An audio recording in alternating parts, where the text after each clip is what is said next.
신명기에는 모세의 한 3편의 설교가 담겨져 있습니다. 이 신명기는 모세가 광야 40년 생활을 마무리 짓는 그러한 마지막 단계에서 이제 가나안으로 들어가기 위해서 마지막 준비하고 있는 이스라엘 백성들에게 주시는 그런 말씀입니다. 근데 오늘 말씀해 보니까 이스라엘 백성들이 절대로 잊어버려서는 안 될, 잊어서는 안 될, 폴겟해서는 안 될 중요한 사건 하나를 여기 오늘 본문에서 이야기하고 있는데, 그 사건은 바로 이스라엘 백성들이 애굽에서 탈출해서 홍해를 건넌 이후에 불과 몇 달 만에 저들의 삶 앞에 드러난 이 광야 생활, 바로 그 가장 첫머리에 있었던 사건인데요. 이것을 오늘 본문의 호렙산이라고도 하고, 여러분이 잘 아시는 대로 이것이 바로 시내산 사건입니다. 시내산 앞에 왔을 때 광야에 솟아있는 한 산인데, 이 산 앞에 하나님께서 백성들을 다 모으시고 그 산에 하나님의 영광이 강림했습니다. 오늘 본문에 보니까 그 상황을 이렇게 설명해 주고 있어요. 11절에 너희가 가까이 나와서 산 아래에 서니 그랬습니다. 다 앞부분에 보면 그들을 다 모았다라는 말이 이렇게 나오고 있고요. 그 산에 불이 붙어 불길이 충천하고, 이 말을 이렇게 설명하면 좋을 것 같아요. 산이 지금 헐헐 불이 타고 있는데 그 불이 그냥 산에만 타는 게 아니라 그 불길이 치솟아 가지고 하늘까지 닿았다, 이제 이런 뜻입니다. 하늘까지 그 불길이 닿았다. 그리고 어둠과 구름과 흑암이 덮였다 그랬습니다. 그러니까 이 세상은 깜깜한데요, 지금. 이 세상은 깜깜한 시간인데 그 산 꼭대기가 불타면서 그 불이 하늘까지 올라가는 이런 굉장히 장엄한 그런 모습을 생각할 수가 있어요. 그런데 그때 여호와께서 불길 중에서 말씀하셨는데 음성만 들렸고 그 형상은 보지 못했다. 그러니까 하나님의 어떤 그 형상을 보여준 것은 아니지만 그 불길 속에서 하나님의 음성을 저들이 직접 들었다라고 이렇게 이야기를 합니다. 이 사건을 너희가 절대로 잊어먹어서는 안 된다라고 얘기를 합니다. 자, 이 사건은 무엇인가 하면요, 오늘로 얘기하면 바로 예배의 사건입니다. 이스라엘 백성들이 이제 예배 공동체로 처음 부름받았던 중요한 순간인데요, 이때에 마치 모세를 중매장이로 해서 하나님과 백성이 그 사이에 결혼 예식을 하듯이 이제는 신실과 순결과 정절의 언약을 지키기 위하여 저들이 언약을 맺는 겁니다. 하나님은 나는 너의 하나님이 되겠다. 이스라엘 백성들은 우리가 하나님의 백성이 되겠습니다. 이래서 이 언약의 관계가 체결되는 그 순간, 그리고 그 관계를 확인하는 세레모니가 바로 예배의 현장입니다. 그러니까 하나님을 예배했던 이스라엘 백성의 그 첫 번째 대표적인 모습이 오늘 이 본문에서 그려주고 있는 시내산, 호렙산 사건이라고 말할 수 있습니다. 자, 그런데 오늘 여러분 생각에, 아니 이렇게 아주 굉장하고 신기하고 이렇게 어메이징한 그러한 상황이 과연 우리에게도 있는가, 이제 이런 질문을 할 수가 있는데요, 여기에서 나타나는 이 타오르는 불은 우리가 몇 주 전에도 얘기했지만 성령님의 역사를 상징적으로 또 구체적으로 보여주는 그런 모습입니다. 자, 이 불타는 이 산, 사실 이 불이라고 하는 것은요, 백성들에겐 너무 두려운 것이었어요. 그래서 백성들이 이 산 가까이 가지를 못했어요. 그 산 앞에서 그 타는 불을 보면서 막 벌벌 떨었어요. 그런데 이 불은 우리가 이렇게 이해할 수 있어요. 하나님의 이 소멸하시는 심판의 불이라고도 얘기할 수 있어요. 그런데 구약 이스라엘에게 나타났던 이 하나님의 존엄하심, 이 영광스러운 모습, 이 불이 어떠한 상황들을 통과해 갔는지 오늘 우리가 생각해 보면 이 불의 의미를 우리가 느낄 수가 있습니다. 자, 예수 그리스도께서 언약의 이 중보자로서요, 그분이 특별히 한 일이 뭐냐면 우리의 모든 죄가를 치르셨잖아요. 그래서 소멸하시는 불이신 하나님의 이 진노, 심판의 불이 예수 그리스도의 십자가에서 그를 불태웠어요. 예수님이 그 진노의 불을 다 대신 받으셨어요. 그 상황을 예수님 스스로 이렇게 얘기합니다. 내가 목마르다, 타들어가신 거죠. 그 하나님의 진노 앞에 타들어가심으로 예수님께서 그의 육체로 하나님의 진노의 불을 다 받으신 후에 어떤 일이 벌어졌냐 하면은 이 거룩하신 하나님과 백성들 사이에 막혀있던 이 휘장이 쫙 찢어지면서 이제는 은혜의 보좌 앞으로, 그 보좌 앞까지 우리가 달려갈 수 있는 길을 활짝 열어주셨어요. 그래서 이제는 더 이상 우리에게 이것이 진노의 불이나 심판의 불로 임하시는 것이 아니라 하나님의 사랑의 임재의 불로, 따뜻한 회복의 불로 우리에게 역사하십니다. 그것이 언제 구체적으로 이루어졌냐 하면 오순절 다락방 사건입니다. 이 불이 혀가 갈라진 것처럼 각 사람에게 이렇게 임했는데 이것이 성령의 강림 사건으로 설명되고 있습니다. 이와 같은 성령의 강림은 단번에 이루어진 그 사건이에요. 사실은 이제 교회의 시대가 열리면서 성령은 영원토록 그의 교회로부터 떠나가지 않으십니다. 오늘 이 시간에도 주의 성령님께서 이 시간에 저와 여러분의 삶 속에 역사하는 줄로 믿으시기 바랍니다. 우리는 믿음으로 가는 사람이고요, 눈에 보이는 현상을 따라가는 사람이 아닙니다. 그 당시에도요, 하나님의 형상이 보이지 않았어요. 오직 불 가운데서 말씀하시는 하나님의 음성을 들었어요. 오늘도 하나님의 음성이 하나님의 영구히 기록되어 있는 언약의 말씀을 통해서 우리에게 전달됩니다.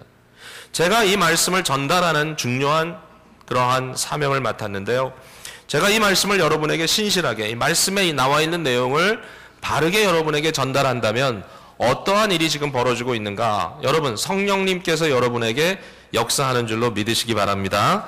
저희가 너무 좋아하는 구절이죠. 디모데후서 3장 16절에 보면 모든 성경은 하나님의 영감으로 된 것이고 하나님의 감동으로 된 것으로 너희를 가르치는 일, 또 우리를 리뷰킹, 우리에게 책망하는 일, 또 우리를 correcting, 바르게 하는 일, 또 우리를 의로 교육하기에 유익하다라는 말이 거기 나오고 있어요. 자, 그런데 그 앞에 나오는 모든 성경은 하나님의 감동으로 됐다라고 하는 이 하나님의 감동이라는 단어는요, 사실은 한 단어죠. theopneustos라고 제가 말씀드렸습니다. 그 단어의 의미는 God breathing, 하나님의 숨쉼입니다. breathing in, breathing out, 숨을 내쉬고 숨을 들이쉬고 하는 것과 같은 하나님의 이런 숨쉬는 역사가 이 성경에 있는데, 이 God breathing이라는 말은요, 형용사예요, 형용사. 그 말은 뭐죠? 앞에 나와 있는 이 명사 맞죠? 명사를 설명하는 거예요. 그 명사가 뭐냐면 성경이에요, 성경. 성경을 설명하는데 뭐라고 설명하느냐? God breathing. 그 말은 무슨 말이에요? 하나님의 숨 쉬시는 모든 성경은 이렇게 하기에 유익하다, 이런 뜻이에요. 자, 그러니까 하나님의 말씀이 우리에게 전달될 때 우리는 무엇을 경험하냐 하면 하나님의 생명의 숨이신 성령님께서 이 시간에 그의 생명의 숨을 우리에게 내쉬고 계시다는 것입니다. 여러분, 믿는 자에게 역사하실 줄로 믿습니다. 여러분 믿으시기 바라요. 이 믿음이 여러분의 삶을 지배할 때 우리는 놀라운 변화들을 체험할 수 있습니다. 그래서 오늘도 주의 성령께서 이 예배를 통하여 역사하셔요. 그러니까 예배가 우리의 삶의 중심이 된다는 건 너무 중요한 일이에요.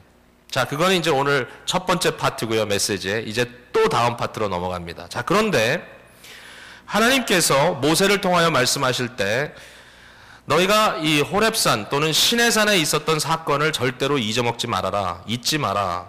왜냐하면 내가 너희에게 그 말을 들려준 이유가 있다라는 거예요. 이유가 있다. 그 이유는 너희들이 10절 하반절에 세상에 사는 날 동안 나를 경외함을 배우게 하며 그 자녀들에게 가르치게 하리라 했어요. 하나님의 말씀, 즉 예배를 통하여 우리가 하나님의 음성을 듣는 이것이 이 자체로 끝나는 게 아니라는 거예요. 이것은 목적이 있다는 거예요. 예배는 너무나 중요해요. 모이는 교회로서의 예배하는 공동체는 너무 중요해요. 그러나 이게 다가 아니라는 거예요. 여기에는 좀 더 확대돼야만 하는 그러한 의미, 목적이 담겨 있다라고 하는 겁니다. 자, 여러분 오해하지 말고 들으시기 바랍니다. 저희가 기쁨의 교회가 이제 벌써 한 15년 가까이 이제 됐어요. 야, 시간이 정말 빨리 갔어요. 근데 이 15년 동안 처음부터 제가 강조했던 메시지 중에 하나가 뭐냐면, 모이는 교회도 중요하지만 흩어지는 교회가 중요하다. 너무 많이 들으셨어요, 여러분이. 그러니까 일반적으로 지금 이제 다른 공동체에서 또는 다른 지역에서 오신 분들도 계시니까 이제 많은 목회자들이 신앙의 어떤 그 모습을 이렇게 설명하면서 교회 중심이란 말을 많이 써요. 교회 중심. 저는 교회 중심의 의미를 아주 좋게 받아들이고 싶어요. 왜냐하면 우리가 이 험한 세상 살아가는데요. 예배하는 공동체, 또 서로 교제하는 공동체, 훈련받는 공동체로서 이 공동체의 의미가 얼마나 큰지 몰라요. 저는 시간이 지나면 지날수록 공동체는 너무 중요하다고 생각해요. 야, 이거 없이 어떻게 살까 우리가. 그런데 그것까지는 좋은데 만약의 경우에 교회 중심이라는 말이 우리의 신앙생활이 다 교회 모여서만 한다라고 생각하면 그건 큰 오산이에요. 제가 여러분께 이 시간에 도전할게요. 예배에 더 열심히 참석하세요. 그거는 당연한 거예요. 그러나 예배를 드렸다고 해서 여러분들이 할 일을 다 했다고 생각하면 그것은 큰 오해입니다. 신앙생활은 예배를 드리는 것으로 끝나는 게 아니라 예배를 드림으로 출발하는 겁니다. 여기서부터 시작이에요. 여기서부터 예배를 통하여 여러분의 삶 전체로 이 신앙의 의미가 확산되어 나가야만 되는 것입니다. 자, 그러면 이 신앙의 의미가 확산되어 나갈 때 어디로 나가야 되느냐? 우리 삶 전반으로 나가야 됩니다. 특별히 오늘 본문이 강조하는 것은 우리 개인뿐만 아니라 우리 가정의 삶을 얘기합니다. 하나님을 경외하는 것이 배워져야 된다. 하나님을 경외하는 것이 우리 삶 속에 습득돼야 된다. 그런데 그것이 단순히 우리뿐만 아니라 우리 자녀, 9절에 보면 자녀들의 자녀들, 손자들까지 그 말씀의 의미가 내려가야 된다. 하나님의 말씀을 들려주신 목적을 하나님을 경외하기 위함이라고 이렇게 설명하고 있는데 그 경외함이 우리의 삶의 현장에서 계속해서 확장되어 나가 결국 이것이 우리의 삶을 지배하는 그러한 단계까지 가야 된다라고 말씀해 주시는 겁니다. 여러분, 하나님을 경외한다는 말이 무슨 말인가요? 말 그대로 하면 두려워한다는 거예요. 아주 건강한 두려움. 근데 하나님을 두려워한다는 것은 하나님 앞에 벌벌 떤다는 게 아니에요. 우리는 하나님을 건강한 두려움을 갖고 경외합니다. 그를 존중합니다. 그를 존경합니다. 하나님을 의식하는 삶이에요. 매일매일의 삶 속에 하나님을 의식하는 거예요. 하나님을 중요하게 여기는 거예요. 그리고 그 중하신 하나님의 말씀 앞에 순종하기 위해서 애쓰는 거예요. 이것이 하나님을 경외하는 삶의 모습입니다. 여러분, 그런 삶이 여러분의 삶 속에 이루어지기를 간절히 바랍니다. 이게 이제 우리가 할 일이에요. 삶 전반에서. 자, 제가 이제 봄이 사실 몇 달 앞으로 다가왔기 때문에 이제 3월부터 본격적으로 이제 결혼 시즌이에요. 그래서 교회 결혼하는 분들이 참 많습니다. 그래서 이 지역에서 결혼도 하고 또 타 지역에서 결혼도 하는데, 결혼하시는 분들 요새 제가 그 상담, 이 결혼 준비 상담 하느라고 시간을 좀 많이 보냅니다. 거의 매주마다 이렇게 상담하는 일들이 있어요. 주중에 또 주말에. 근데 대부분 이제 미국에서 이렇게 성장한 그런 자녀들인데요. 이 자녀들을 상담하는 가운데 굉장히 재밌는 일들을 계속 제가 반복해서 경험을 합니다. 뭐 벌써 한두 번이 아니니까요. 굉장히 경험을 하면서 굉장히 제 마음속에 느껴지는 부분이 있는데, 대부분 이런 거예요. 둘이서 이제 데이트를 시작할 때는 이 결혼이 결혼을 목적으로 했겠죠. 그러니까 서로 사귀면서 데이트를 하면서 굉장히 로맨틱하게, 서로 로맨틱하게 너는 내 거 나는 네 거 이러면서 이제 서로 이제 사귀는 거예요. 예. 귀엽죠. 근데 이제 결혼식을 앞두고 준비를 하다 보니까 갑자기 복잡해지는 거예요, 이게. 너는 내 거, 나는 네 거인 줄 알았는데 알고 봤더니 너는 네 아빠 거, 너는 네 엄마 거 이런 식으로 막 복잡해지기 시작하는 거예요. 그래가지고 결국 깨닫게 되는 게 뭐냐면은 뭐죠? 결혼은 1대1의 관계가 아니구나. 이것은 가정과 가정의 관계이구나라는 것을 어쩔 수 없이 페이스하게 되는 거예요. 예. 그러니까 아무리 그 가정 상황이 평화롭고 그래도 뭔가는 있거든요. 그러니까 그 안에 있는 여러 가지 그 배게지들, 자기가 여태까지 살았던 삶의 모습들이 결국 거기서 노출되는 거예요. 그래서 이 결혼 상담을 하다 보면 가정 얘기가 사실 많이 나옵니다. 예. 여러분, 가정의 진실을 저에게 보이시기를 원치 않으면 자녀 결혼 상담을 저에게 맡기시면 안 됩니다. 저는 다 알게 됩니다, 결과적으로. 집구석에서 무슨 일이 벌어지는지. 그 이상하게 결혼 준비할 때 되면 다 얘기를 하더라고요. 예, 별 얘기를 다 하더라고요. 그러니까 얘기를 쫙 하면서, 물론 저도 게싱도 하고 서로 대화를 나누는데, 이제 상담도 오래 하다 보니까 우리 자매들이, 형제들이 깜짝깜짝 놀라요. 목사님, how did you know? I know. 그러면서 이제 서로 이야기를 나누는데, 제가 그때 이제 느낀 굉장히 파워풀한 게 뭐냐면은, 이게 부모로서 역할이 굉장히 중요하구나. 부모로서 역할이 중요하구나. 제가 요새 조금 이제 긴장하는 부분이, 여러분도 아시지만 이제 우리 아들도 이제 6월에 결혼을 좀 준비하고 있는데, 그 주례를 다른 목사님이 하십니다. 제가 안 하고. 그걸 제가 할 거 그랬어요. 다른 사람이 주례를 하기 때문에 지금 다른 사람한테 가서 상담을 받고 있단 말이에요. 그래서 얘네는 가면 나에 대해서 뭐라고 얘기할까? 굉장히 제가 지금 요새 조금씩 눈치를 보는 좀 분위기거든요. 근데 우리 부모들이 자녀를 봤을 때 자녀들이 이런 사람이 되면 좋겠다. 뭐 다 뻔하게 우리가 생각하는 중요한 포인트들이 있어요. 믿는 가정이라면, 믿는 사람이라면 적어도 세상의 가치관 중에 몇 가지 우리에게 이런 사람이 됐으면 좋겠다라는 가치관이 있어요. 뭐 예를 들자면, 저는 우리 아이들이 세상 앞에 비굴하지 않고 용기 있는 자녀들이 됐으면 좋겠어요. 세상엔 어려움과 환란이 많아요. 그러나 이 환란 속에 쉽게 무너지지 않고 정말 하나님을 굳게 믿고 아주 담대하게 살아가는 자녀가 됐으면 좋겠어요. 그리고 또 저는 저희 자녀들이 너무 세상 앞에 자기 잘났다고 떠벌리지 말고 겸손한, 좀 아주 무게 있는 인격이 됐으면 좋겠어요. 그리고 또 세 번째로요, 저는 자녀들이 아주 솔직한, 어텐틱한 사람들이 됐으면 좋겠어요. 남들과의 관계에서나 하나님과의 관계에서 벽을 세우고 진정한 친구를 만들지 못하는 사람들이 아니라 솔직하게 자기 자신을 오픈할 수 있는 사람 됐으면 좋겠어요. 그리고 저는 우리 자녀들이 그들이 맡은 일에 대해서 하나님 앞에 충성된 사람이 됐으면 좋겠어요. 뭐든지 열심히 잘했으면 좋겠어요.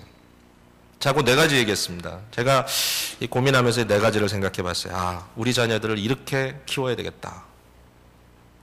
그런데 중요한 문제는 자녀들의 입장에서 봤을 때는 똑같은 질문을 스스로 한다는 겁니다. 우리 부모는 어떤 사람이었나? 예. 그거 이상해요. 부모가 한 일들이요, 자녀 세대에 나와요. 근데 그 나오는데 그게 뭐 계획해서 나오는 게 아니에요. 근데 그게 부모가 이래라 저래라 훈계한 게 나오질 않아요. 부모의 얼굴 표정이 나오고, 부모가 고조된 상태에서 성을 낸 그 목소리가 나오고, 좀 안 좋은 표현이지만 부모가 휘두른 주먹이 나오고, 그 안에 부모의 한 모습들이 자녀 세대에 나와요. 물론 저는 크리스찬이에요. 그러므로 변화시켜 새롭게 하시는 성령의 역사를 믿습니다. 우리도 어느 때에는 세대적인 그러한 나름대로의 잘못된 이 틀을 깨야 될 때가 있어요. 그러나 잊지 말아야 할 것은 그러한 문제가 있다는 사실이에요. 그러니까 결국 무슨 얘기입니까? 우리가 정말로 용감하고 비겁하지 않은 자녀를 키우려면 부모가 그래야 되고, 우리가 겸손한 자녀를 키우려면 부모가 그렇게 해야 되고, 우리가 솔직한 자녀를 키우려면 부모가 그래야 되고, 우리가 충성된 자녀를 양육하려면 부모가 그렇게 해야 된다. 자, 그런데 요 네 가지 지금 말씀드린 요것이요, 어디에 다 들어가 있냐면은 하나님을 두려워하는 데 다 들어가 있습니다. 하나님을 경외한다는 말이 뭐냐? 자, 첫 번째로 하나님을 경외한다는 말은요, 비겁하지 않고 용감하다는 얘기입니다. 신명기 7장에 보면은 하나님께서 이스라엘 백성들에게 말씀하셨습니다. 너희가 이제 가나안 땅에 들어가서 가나안을 정복할 텐데 그들은 대단한 사람들이다. 너희보다 장대하다. 너희보다 수도 많다. 그들의 성은 아주 견고하게 지금 세워져 있다. 그러나 너희가 짓지 않은 성, 너희가 수고하지 않은 떡을, 그 나무의 과실을 너희가 먹을 것이다. 왜? 저들이 강하지 않아서? 강하지. 그러나 두려워하지 마라. 왜냐하면 훨씬 더 두려운 하나님 내가 너희와 함께 하느니라. 여러분, 이민생활 얼마나 어렵습니까? 이건 뭐 누구나 마찬가지인 것 같아요. 뭐 직장 생활을 하시는 분들이나 사업을 하시는 분들이나 사실 막막할 때가 많아요. 직장 생활하는 우리 2세들도요. 이 글래스실링 보이지 않는 어떤 또 막이 있어가지고 그것 치고 올라간다는 게 오늘 이 시대에도 여전히 그런 문제들이 우리 안에 존재하고 있어요.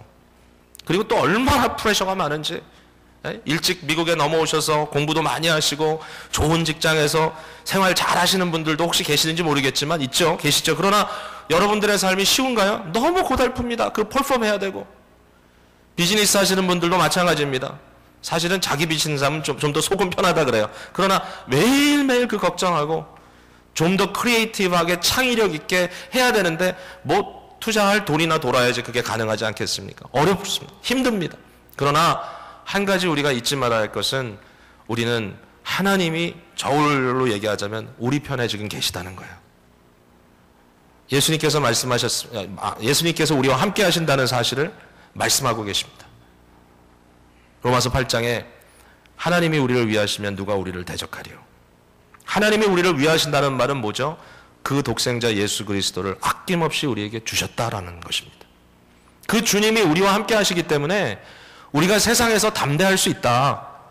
우리가 세상에서 쫄지 말고 우리가 세상에서 담대하게 우리에게 주어진 일들을 믿음으로 하루하루 주님 신뢰하면서 살아갈 수 있다. 우리에게 주신 영원한 보장이 뭐죠? 영생이라고 하는 남이 절대로 빼앗을 수 없는 생명입니다. 영생을 지니신 주의 백성들로서 여러분 이 시간 마음속에 하나님을 신뢰하시고 하나님의 담대한 그 은혜로 여러분의 심령이 충만하게 채워지시기를 간절히 바랍니다. 그렇게 되시기를 바랍니다. 그리고 교만하지 않다 하는 것도 하나님을 경외하는 사람들에게 있는 놀라운 복이에요. 왜냐하면 모든 거 다 하나님께서 하셨기 때문이에요.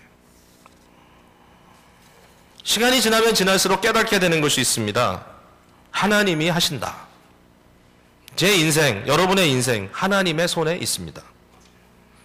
오늘이라도 하나님께서 불을 끄시면 우리는 조용히 다 놓고 하나님 앞에 가야 합니다. 하나님이 누구신지 알기 때문에, 그 하나님과의 관계 속에 우리의 모습이 무엇인지 알기 때문에 우리는 사람들 앞에서도 사실은 담담하고 겸손할 수 있습니다. 성숙하지 못한 사람들일수록 세상 앞에, 사람들 앞에 자기가 남들보다 뭔가를 가졌다는 것을 드러내 보이는 걸 더 좋아합니다. 실제로 그렇게 쓴 기사를 봤습니다. 미국의 힘이 뭐냐?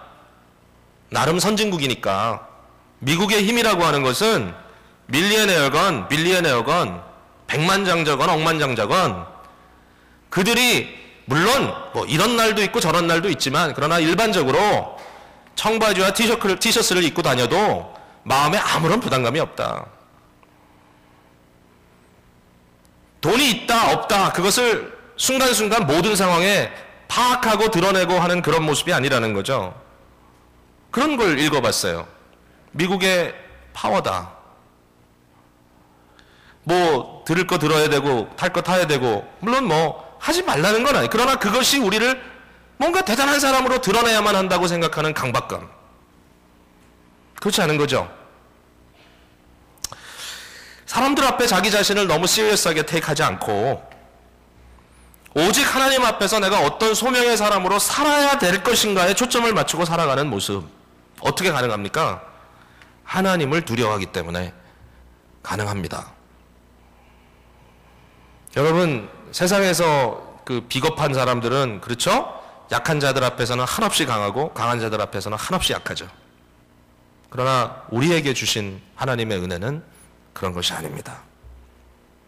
아무리 우리에게 찾아오는 도전이 강하다 할지라도 그 앞에 우리는 하나님의 은혜로 위기 가운데 담대할 수 있고 또 아무리 우리가 순간적으로 대단해 보인다 할지라도 하나님의 이름으로 겸손할 수 있는 것이 우리의 모습입니다. 자, 이런 것들을 우리의 삶 속에 담아가면서 살아야 하지 않겠습니까? 정직함에 대해서 말씀을 언급을 했습니다. 하나님을 두려워하면 정직해진다는 것이 정말 사실인 것 같아요. 인생 자체 하나님 앞에 열린 책이 됩니다. 우리가 하나님 앞에 performing 하는 것이 아닙니다. perform이 아니에요. authentic하다는 말 있죠. 너무 실제적이다. 진실되다. 그 모습 그대로 꾸밈이 없다. authentic. 다가감이 있을 수 있다. 왜? 벽을 세우고 뭔가 자기 자신을 감추며 사는 것이 아니라 함께 살아가는, 더불어 살아가는, 함께 갈 수 있는 그러한 가능성이 열려있는 진실된 모습들이 나타나야 된다는 것이죠. 다윗이 그의 인생의 가장 바닥에 떨어졌을 때는 자기 아들이 자기를 향하여 쿠데타를 일으키고 칼과 창을 들이댔을 때보다도 사실은 밧세바와의 간음 사건이었습니다. 밧세바와 간음하고 간음한 자체도 무섭고 추한 범죄이지만 사람이 그런가 봐요. 자기가 범죄한 것을 감추려고 하다 보니까 더 큰 범죄가 따라갑니다. 결국은 자기에게 가장 충성되었던 장군인 우리아를 죽여버립니다. 범죄를 감추려니까 더 큰 범죄가 생기잖아요. 더 큰 범죄가. 좀 부끄러운 얘기입니다만은 최근 한국에 지금 교회가 또 떠들썩해졌습니다. 한 유명한 목사님 논문 표절 문제가 지금 아주 심각하게 드러나가지고 교회 자체에서 그것을 당회에서 진실규명위원회를 조직해가지고 결국은 7개월, 8개월의 조사를 통해서 실제로 그렇게 됐다라고 하는 것이 드러났어요. 근데 문제는 그것도 그거지만 그렇다면은 처음부터 뭐 거기에 대해서 내가 이런 실수를 했다. 내 인생에 굉장히 심각한 실수다. 뭐 다시 한번 어떤 상황이든지 하나님 앞에 내어놓고 제기할 수도 있을 텐데 그러나 그걸 덮으려고 하는 거짓말이 반복되고 결국은 압박이 오는 사람들에게 협박하고 협박을 통해서 그 일을 덮으려고 하는 이런 일들이 자꾸만 드러나니까 문제가 점점 더 심각해지고 있어요. 뭐 이런 얘기를 하자면 또 한이 없어요. 다윗이 기도한 기도가 그런 거잖아요. 하나님 내 안에 정한 영, 정직한 영을 새롭게 하소서. 하나님을 두려워하기 때문에 내 안에 정직한 영을 새롭게 하소서. 사랑하는 성도 여러분, 자기 스스로 약한 모습을 사람들에게 드러낼 수 있어야 상대를 칭찬할 수도 있고 상대를 존중하는 말을 할 수도 있고 진정한 영적인 교제가 이루어질 수 있어요.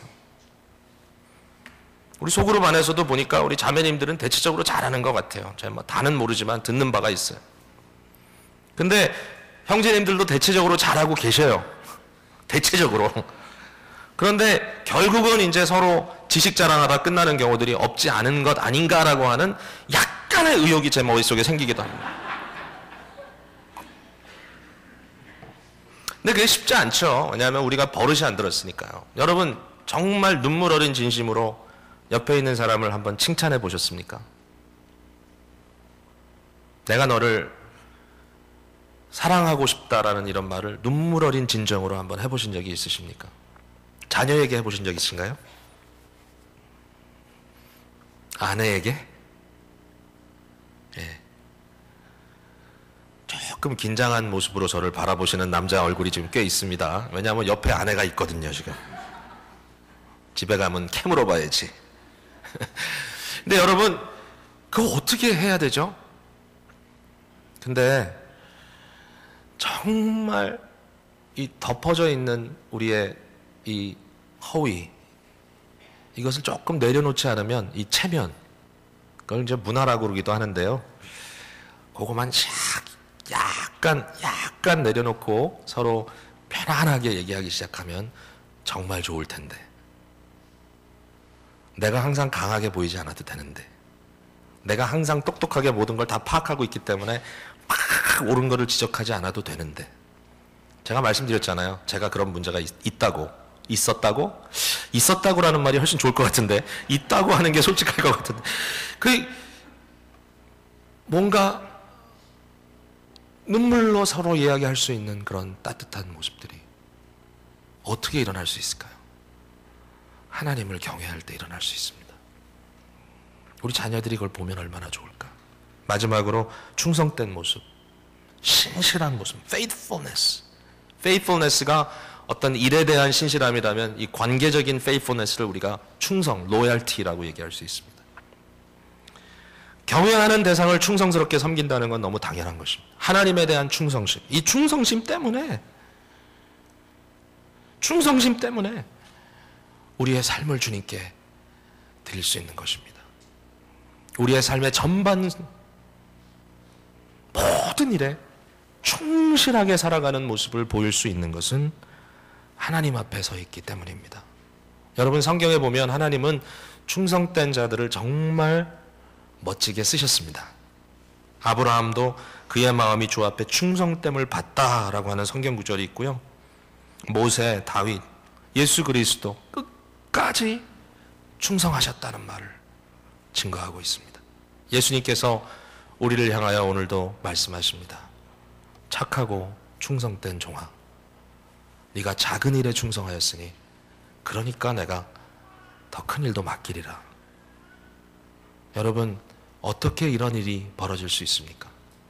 하나님을 경외하는 것 때문에. 주님을 예배하는 이 순간은 우리의 마음이 열리고 예배를 통하여 우리의 심령에 촉촉한 은혜가 있고, 예배를 통하여 우리 눈가에 이슬이 맺히고, 예배를 통하여 우리 삶 속에 새로운 각오가 주어집니다.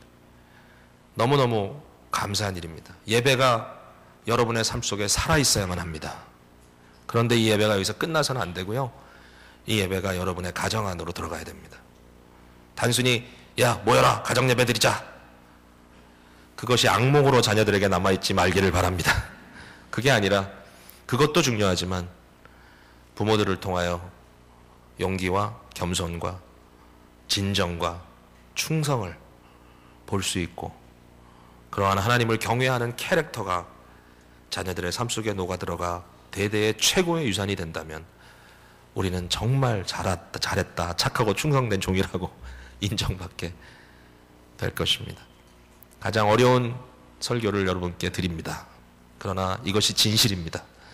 다시 한번 주님 앞에 우리의 껍질을 벗고 우리의 모습 그대로 나아가 은혜 받는 귀한 성도님들 되시기를 주님의 이름으로 축복합니다. 기도하겠습니다.